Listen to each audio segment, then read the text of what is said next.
Welcome to this brief introduction into the Predicta GUARDIAN module of the Predicta suite by Dairy Data Warehouse.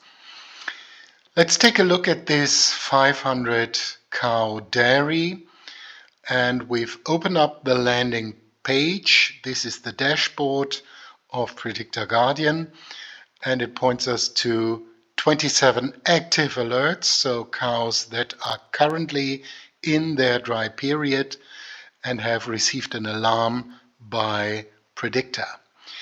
By clicking here on active alerts, we'll get to the active alarm list that provides us with some basic information.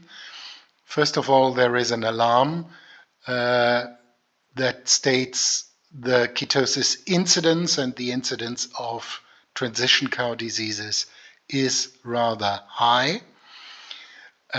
Something needs to be done clearly about the transition cow management, and we have here some basic information on the cows that have been screened for alarms.